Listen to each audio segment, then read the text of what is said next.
Assalamualaikum warahmatullahi wabarakatuh. Selamat datang kembali di channel Suket Teki. Dan kali ini Bang Nano akan membawakan sebuah cerita horor yang diambil dari sebuah akun Twitter Bri Story. Dan cerita ini berjudul Desa Hantu Lampung Selatan. Oke, tanpa berlama-lama lagi, mari kita mulai ceritanya.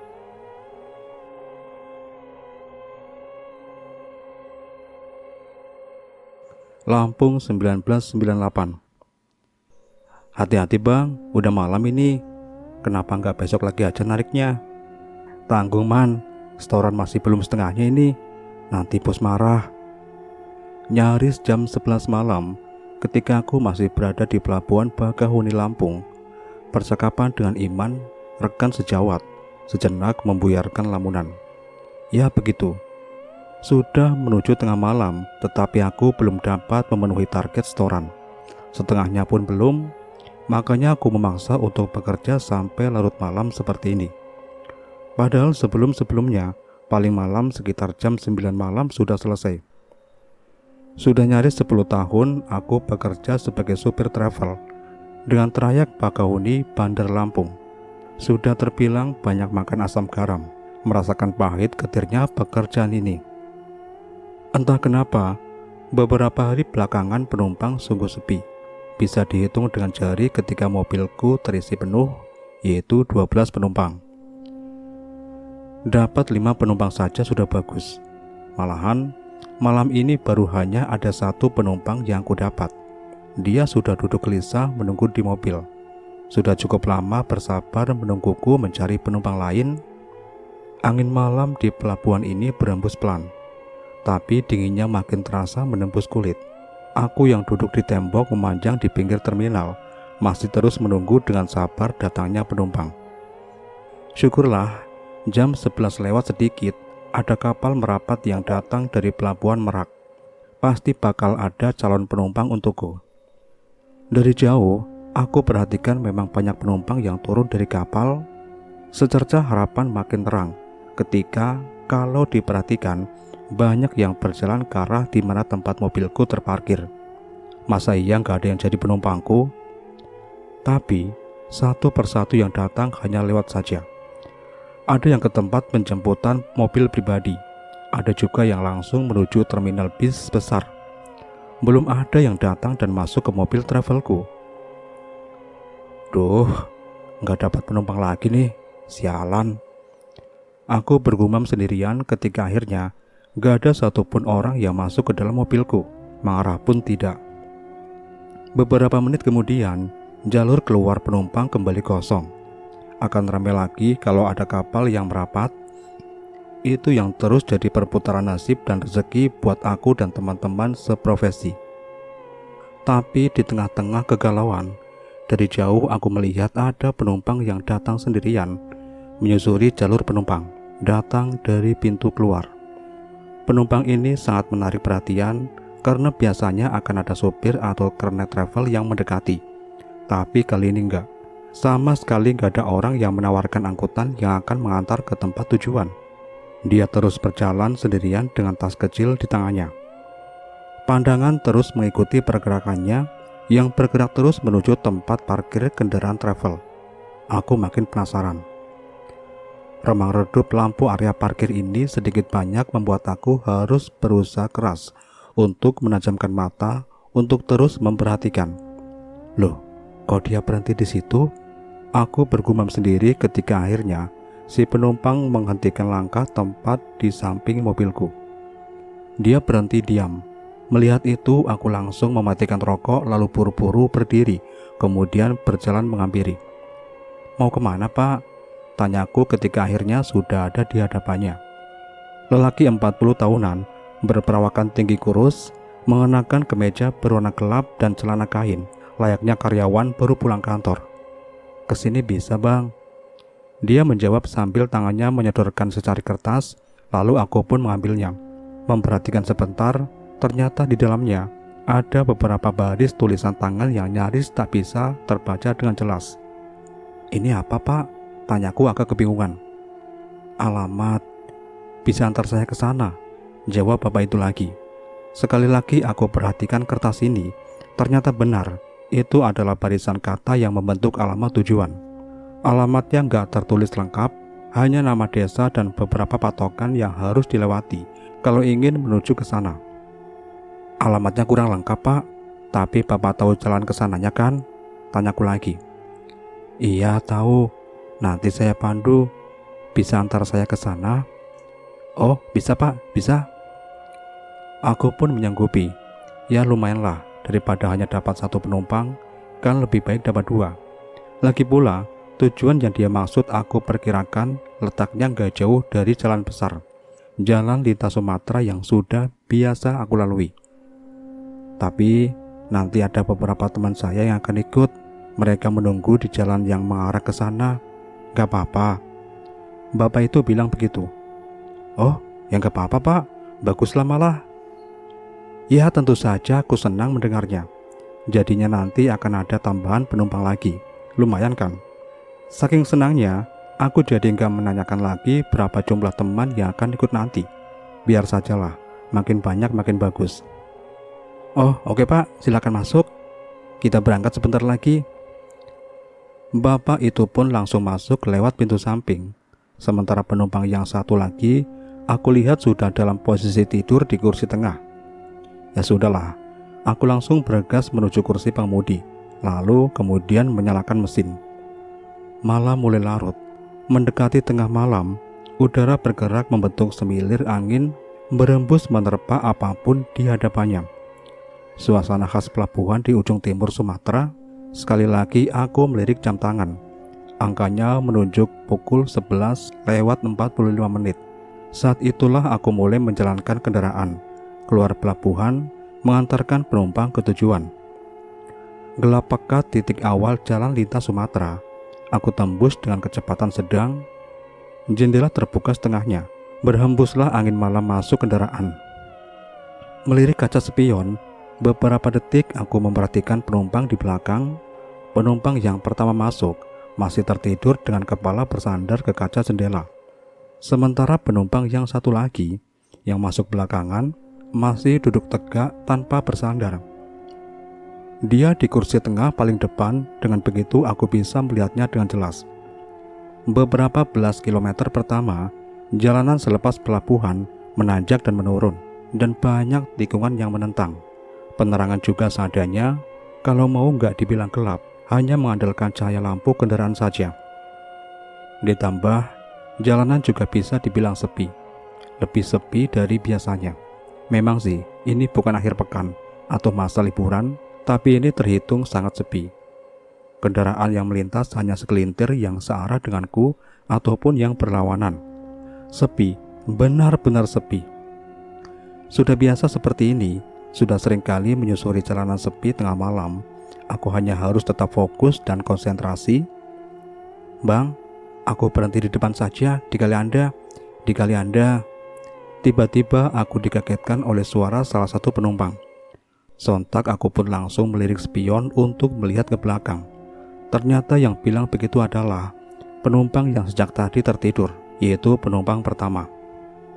Bukannya mau turun di Raja Basa Pak? Tanyaku memastikan. Gak usah, kali Anda aja. Dia langsung jawab seperti itu. Sambil sekilas aku lihat ada raut ingin bergegas di wajahnya. Ya sudah, aku akan ikuti. Gak mungkin juga memaksakan sampai ke Raja Basa, karena di awal naik tadi, dia bilang tujuannya ke sana. Kalianda masih berjarak beberapa menit lagi, tapi lagi-lagi penumpang ini bersuara. Bang, stop. Aku turun di sini saja. Dia bilang begitu. Kalianda masih di depan loh Pak, sebentar lagi, timpalku. Iya gak apa-apa bang, aku turun di sini saja ya. Stop bang. Bersikeras bapak itu ingin turun. Ya sudah, gak bisa memaksanya. Seketika itu juga aku menepi dan menghentikan mobil. Hanya kira-kira beberapa menit dari Kalianda. Untungnya kami berhenti pas persis di depan restoran besar yang terlihat masih ada kegiatan walaupun sepi. Ketika mobil sudah benar-benar berhenti, bapak ini langsung turun, lalu berjalan ke pintu depan dan membukanya. Kalau bisa jangan lanjut perjalanan bang, istirahat saja di restoran ini, lanjut besok pagi saja. Setengah berbisik dia bilang begitu. Loh, memangnya ada apa pak? Ini masih ada satu penumpang lagi yang harus saya antar pak. Belum bisa istirahat, jawabku kebingungan. Ya sudah, yang penting aku sudah mengingatkan. Hati-hati bang. Setelah bilang begitu, si bapak langsung menutup pintu dan buru-buru berjalan menuju restoran. Dalam perjalanan menjauh, sesekali dia menengok lagi ke belakang melihat kendaraan. Ah, ada apa sih? Kenapa dia tadi ngomong begitu? Ah, entahlah, aku nggak tahu dan belum mau tahu. Beberapa menit kemudian, aku lalu injak gas lagi, melanjutkan perjalanan. Masih ada satu penumpang lagi yang harus diantarkan. Malam semakin larut, gelap menyelimuti satu bagian kecil tanah Sumatera, sedang aku susuri dalam detik dan menit yang berurut. Suara mesin kendaraan hanya satu-satunya yang terdengar, selebihnya sepi mengemuka. Angin makin dingin, aku tutup sedikit kaca jendela. Melirik spion, penumpang di belakang masih saja duduk tanpa bersandar, menjadikan posisinya cukup jelas kelihatan. Oh ya, aku hampir lupa. Dan katanya ada teman-teman penumpang ini yang akan ikut naik di tengah-tengah perjalanan. Pak, maaf, teman-temannya naik dari mana ya? Sambil melirik spion aku bilang begitu. Di depan, nanti saya kasih tahu, jawabnya datar. Baiklah, aku ikuti saja perintahnya, sambil terus memperhatikan jalan yang makin sepi saja. Kalau aku nggak salah kira, alamat yang dituju oleh penumpang ini adalah satu daerah yang agak pedalaman, keluar dari jalan utama yang sedang aku susuri ini. Belokannya pun aku mengira-ngira saja. Sudah sekitar 15 menit kami melewati Kalianda. Seharusnya persimpangan sudah dekat, menurut perkiraanku. Pak, maaf, belokannya di mana ya? Saya takut salah nih, tanyaku lagi. Sebentar lagi, nanti saya kasih tahu. Penumpang ini masih menjawab dengan datar. Lagi-lagi, aku harus diam dan terus melajukan kendaraan. Roda-roda terus menggelinding menyusuri aspal dingin malam. Suaranya berdesakan dengan mesin yang menderu pelan, melaju dengan kecepatan sedang. Desir angin dingin yang masuk lewat celah jendela menerpa wajah yang sejak tadi mulai terasa kaku, sedikit mengantuk. Depan belok kanan. Suara dari belakang membuyarkan lamunanku. Oh, oke pak. Benar, di kejauhan aku melihat jalan masuk menuju sisi kanan jalan. Terpaan cahaya lampu sorot membuat aku bisa melihatnya. Walau samar, jalan masuk yang ditandai oleh gapura lusuh terbuat dari kayu.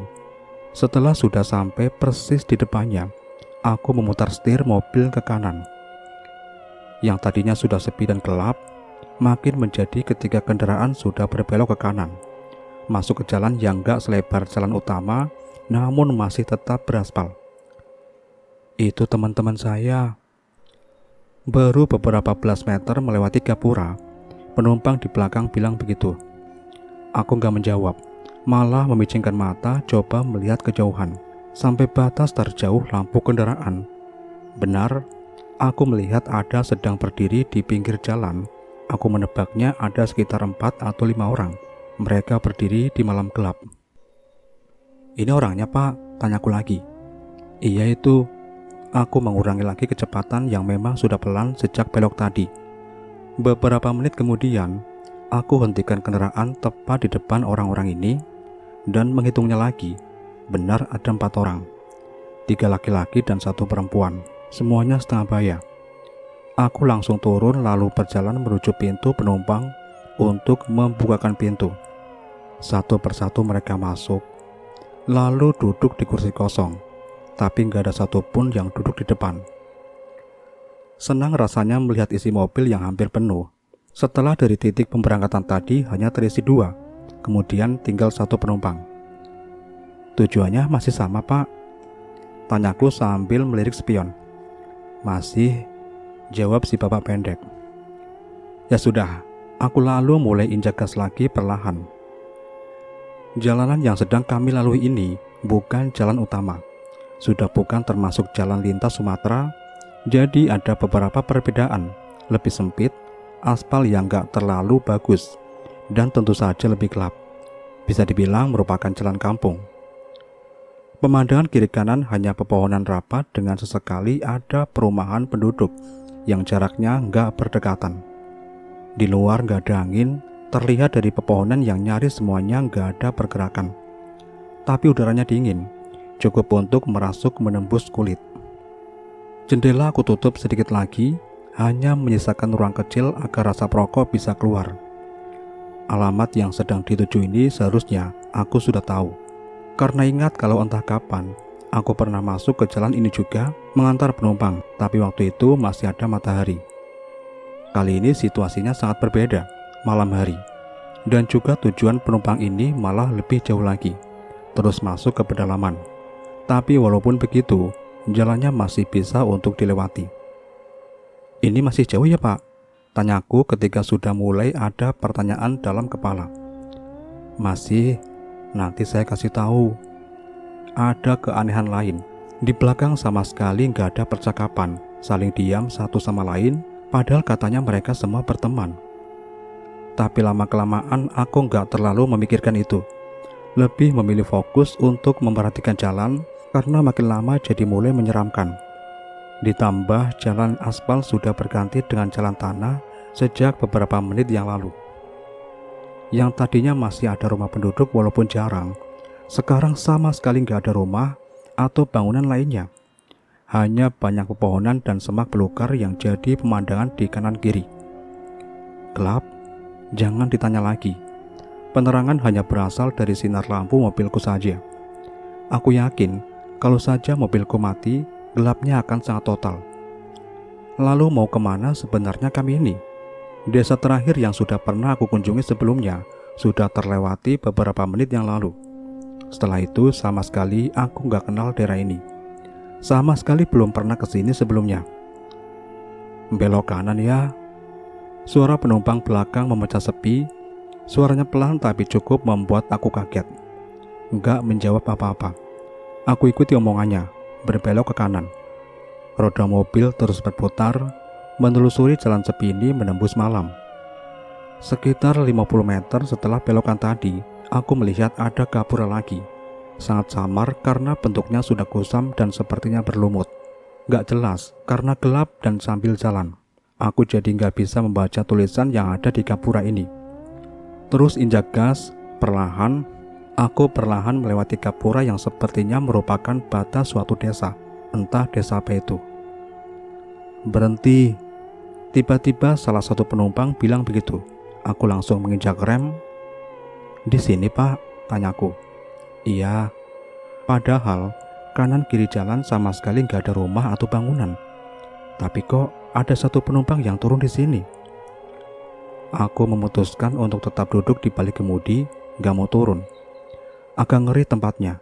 Makanya aku hanya menunggu si penumpang untuk turun sendiri, berpatokan dengan suara pintu terbuka dan tertutup. Tapi tanpa melihat ke belakang, aku sama sekali nggak mendengar ada suara pintu, hening saja. Padahal aku sudah berhenti agak lama. Pak, jadi turun nggak ya? Tanyaku beberapa menit kemudian, ketika menyadari kalau nggak ada pergerakan. Tapi nggak ada jawaban, hening dan sepi saja. Karena itulah, akhirnya aku menoleh ke belakang. Pak, jadi turun nggak? Tanyaku lagi sambil melihat para penumpang. Mereka semua diam.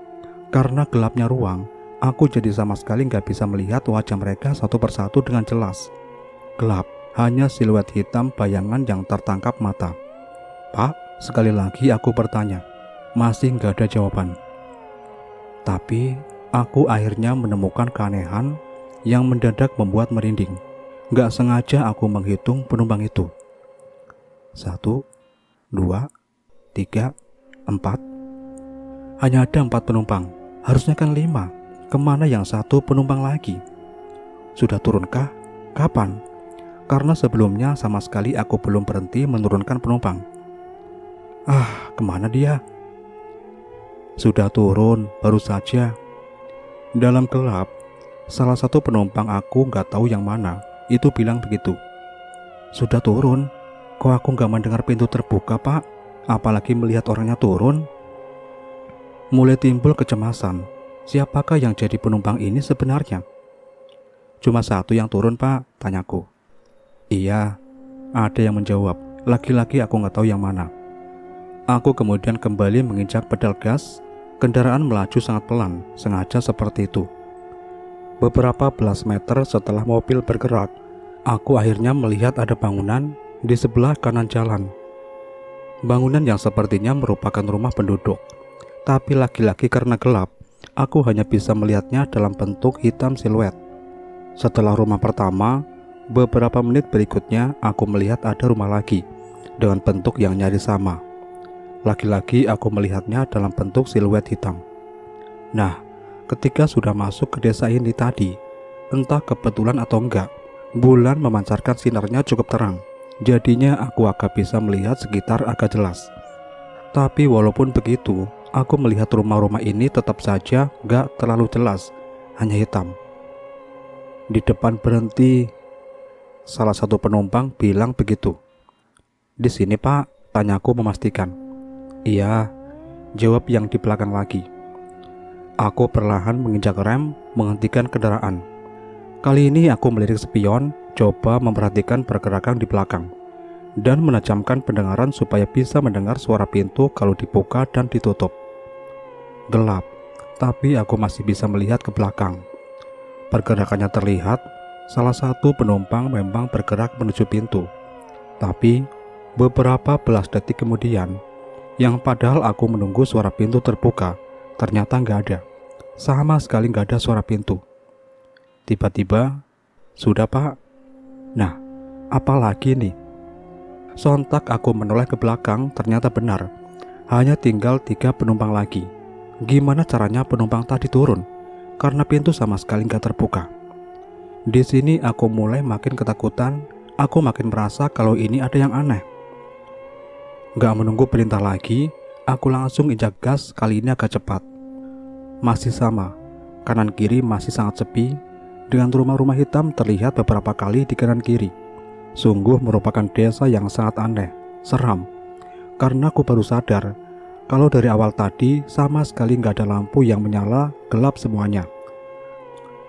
Di tengah-tengah memperhatikan keanehan di luar, aku terkejut ketika ada tangan dingin yang memegang pundakku. Saya berhenti di depan ya, begitu kata sang pemilik tangan. Nah, kali ini ada yang beda, karena aku mencium aroma wangi menyerbak, sangat wangi, wangi bunga yang gak aku tahu bunga apa. Kemudian aku berhenti persis di depan salah satu rumah. Yang laki-laki, aku melihatnya sangat gelap, masih berbentuk siluet. Ketika masih fokus memperhatikan rumah itu, tiba-tiba perhatianku berpindah, ada sesuatu yang bergerak. Ternyata ada sosok berbentuk manusia yang sedang berjalan mendekat menuju ke rumah. Ya, sosok itu berjalan terus dan terus, sampai aku melihatnya masuk ke dalam rumah tanpa membuka pintu. Dia berjalan menembus dinding depan. Tersentak aku kaget melihatnya. Benar dugaanku, ini ada yang gak beres. Kemudian aku perlahan menoleh ke belakang, yang kutakutkan terjadi. Dugaan benar. Kalau penumpang sudah berkurang 1 lagi, sekarang hanya tinggal 2 sosok di belakang. Kemudian lanjut lagi. Gak perlahan, aku memacu kendaraan lebih cepat. Mulai sangat ketakutan, penumpang yang aku bawa ternyata bukan sosok penumpang biasa. Berhenti. Lagi-lagi salah satu penumpang bilang begitu. Penasaran mengalahkan rasa takut, setelah mobil berhenti, aku langsung menoleh ke belakang. Aku ingin tahu bagaimana caranya mereka ini turun dari kendaraan. Aku memperhatikan 2 sosok ini. Dan benar, salah satunya kemudian bangkit dari duduk lalu mendekati pintu. Tahu apa yang kulihat? Ternyata penumpang ini turun kendaraan dengan cara menembus pintu tanpa membukanya sama sekali. Ya Tuhan, aku ketakutan. Ternyata penumpangku bukan manusia. Penumpang yang turun kali ini juga sama. Dia langsung berjalan menuju salah satu rumah yang ada di sebelah kiri, lalu masuk dengan menembus pintu. Tinggal ada 1 penumpang lagi. Aku injak pedal gas, cukup cepat aku memacu kendaraan. Bergegas menembus gelapnya desa mengerikan ini. Tujuannya kemana? Aku gak tahu. Aku cuma mau keluar dari desa ini secepatnya, walau gak tentu arah. Tapi, masih ada 1 sosok lagi di belakang. Sosok penumpang terakhir. Nah, Ketika aku masih berkonsentrasi memperhatikan jalan dalam kecemasan, tiba-tiba tercium bau yang sangat wangi. Laki-laki seperti itu. Mencium ini, aku langsung refleks mencari tahu sumbernya. Alangkah kagetnya aku. Ternyata ketika melirik ke kursi sebelah kiri, sudah ada yang duduk di situ, duduk di sebelahku persis. Sosok perempuan, ini penumpang yang benar tadi aku melihatnya ketika naik. Namun kali ini beda. Wajahnya tersenyum tanpa ekspresi memandang ke depan, rambutnya panjang terurai. Aku gemetar ketakutan. Bait-bait doa melintas dalam hati, meminta pertolongannya. Beberapa belas detik kemudian, tangannya mulai bergerak sampai akhirnya aku mengerti maksudnya. Telunjuk tangan kanannya menunjuk ke satu arah, ke salah satu rumah. Aku langsung membawa mobilku menuju rumah itu. Rumah biasa dan laki-laki berbentuk siluet hitam. Aku pun menghentikan kendaraan persis di depannya. Ada pemandangan menyeramkan. Aku lihat sosok seram ini turun dengan menembus pintu mobil. Sangat mengerikan, karena kejadiannya hanya berjarak kurang dari 1 cm di hadapan. Setelah turun, kemudian dia berjalan mendekat ke rumah tadi, terus berjalan sampai akhirnya masuk dengan cara laki-laki dengan menembus pintu. Beberapa saat lamanya, aku terkesima seperti terhipnotis, sampai akhirnya seperti ada yang menyadarkanku, lalu bergerak untuk membawa kendaraan cepat-cepat pergi dari tempat ini. Setelah para penumpang tadi turun, aku sangat cemas kalau nantinya gak menemukan jalan keluar desa, jalan menuju jalan utama. Ternyata gak begitu. Seperti ada yang menuntun, sekitar setengah jam kemudian, aku sudah sampai di jalan utama, jalan lintas Sumatera. Sungguh pengalaman yang sangat menyeramkan. Oke, cukup sekian cerita kali ini. Semoga bisa memuaskan pendengar semuanya. Sampai jumpa lagi di cerita menarik lainnya, hanya di Sukateki. Mimin pamit. Wassalamualaikum warahmatullahi wabarakatuh.